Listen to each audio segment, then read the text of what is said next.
Okay mga Lodi Cakes, Tagaytay temperature ay 24 degree Celsius. Pansin ko parang balik ko yung ano ko, hindi siya alay.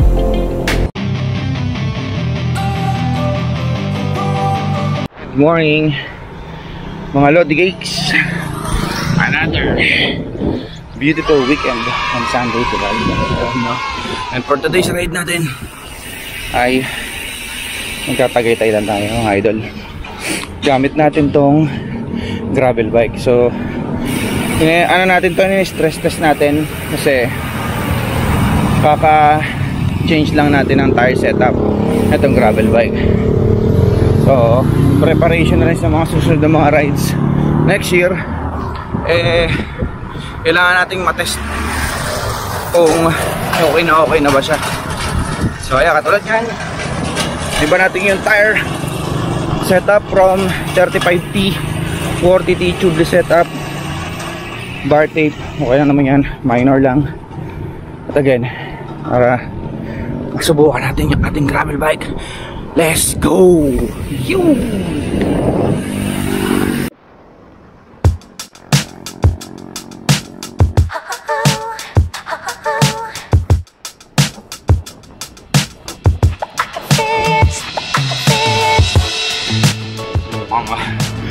Uulan pa ata. Yun lang. Masana ulit kahapon. Ang ganda ng panahon eh. So ayun, share ko lang sa inyo mga Lodi Cakes, ano. Alam nyo naman na previously yung gulong natin dito sa gravel bike natin, ang setup nun 35C, aero rims, non-tubeless, mahangin, sana marinig nyo. So ngayon nag-tubeless setup tayo, tapos 40C. So definitely nung tinimbang ko yung mga wheelset, mas mabigat yung isang wheelset ng at average of 100 grams. Kaya pero hindi ko naman siya nararamdaman, o baka hindi ko alam. Pero bumigat siya kahit naka-tubeless kasi nga lumapad yung rims, lumaki yung tires. Ayun.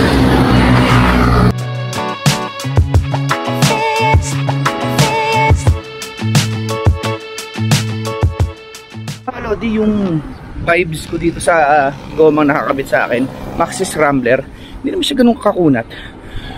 So gusto ko siyang subukan naman pagdating sa mga off-road, kung gaano kaganda yung lapat niya tsaka control niya pagdating sa mga off-road na riding. So syempre pag mga gravel, di ba, syempre may mga off-road dyan, no? Hindi naman lahat puro kalsada yan mga Lodi. Kaya kailangan masubukan din natin sa off-road yan. Okay, ang ingay mga Lodi. Napansin ko parang balik ko yung ano ko, hindi siya align. Ayusin ko dapat pagtingin ko sa tools ko. Wala akong para dito, masyadong maliit. Mamaya lang sa bahay dapat align siya, hindi siya naka-align. Bagal natin ngayon mga Lodi.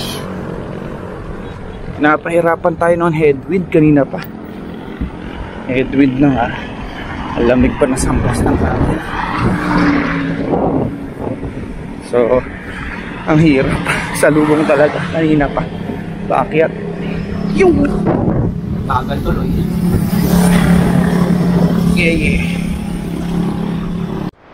Okay mga Lodi Cakes, Tagaytay temperature ay 24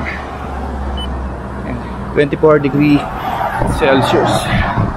Malamig na. Malamig.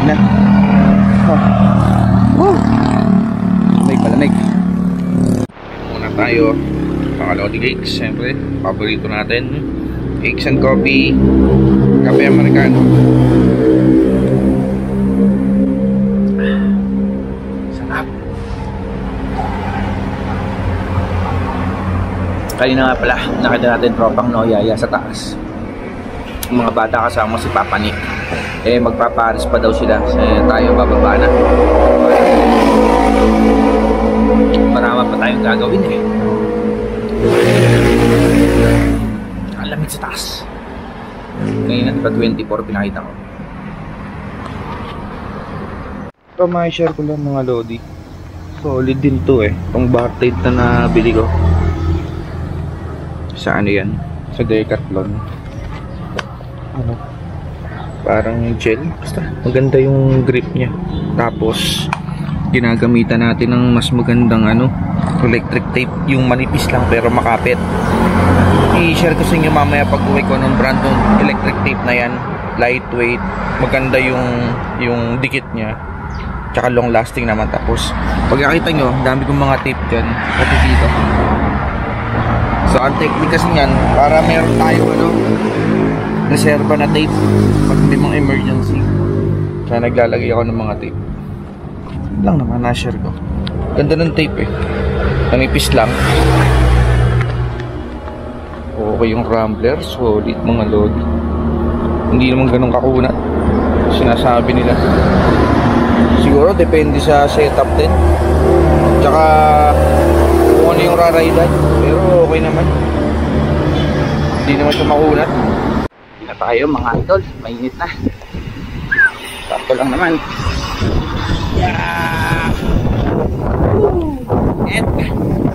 Kanina malamig sa Tagaytay eh. Diba? Hanggang Amadeo malamig. Actually, ayun, uminit na. Ayan. Ganda rin mag-ride ng gano'n, hindi nakakapagod masyado kasi nga malamig. Pero alam niyo ba mga lodi, share ko lang, yung ganung lamig ng temperatura yan sa Tagaytay, napakabilis yung makapangitim ng yung pala. Hindi ko lang alam kung bakit. Pasip lang yun eh. Every time mga gantong season pag nagra-ride ako at anong daming sunblock, hindi naman ganun kainit. Pero pag humahampas yung hangin ng ganung kalamig, napakadaling makapangitim ng balat tsaka ng mukha. Totoo lang. Ayan mga Lodi Gates, bago tayo umuwi, i-share ko na sa inyo yung iba pang inayos ko dito. So bukod sa wheelset, di ba, nagpalit nga tayo ng wheelset. Iluha natin yung PX2, Giant PX2, tubeless ready, stock ng Giant na gravel. Pero ginawa ko dyan, since na mabigat pa yung hubs, yung sa unahan na hubs, di ko pa napapaltan yan, 24 holes, pero may nabibili yan sa online. So kasi mabigat pa yan eh, pwede kayo maghanap. Pero itong likod, yung retrospect pa rin yung ginamit ko. Yan, pinaltang ko. Bukod sa mas gusto ko kasi yung tunog nito maingay, mas magaan kasi yung stock ni Giant mabigat pa. Plus ito pa isa, yan. So pinaltang ko na rin yung preno, naka Tektro C550 na tayo, tsaka stock na rotors para malakas yung preno natin. So yan, yung mga in-upgrade yun lang. Tapos bar tape, ganda ng bar tape talaga ng Decathlon, solid to, panalo to. Maghahanap kayo 850 something, ganun. So yun lang naman. Kaya namang diba, nakaklaris pa rin tayo, 8 speed. Yung cassette naka 1142.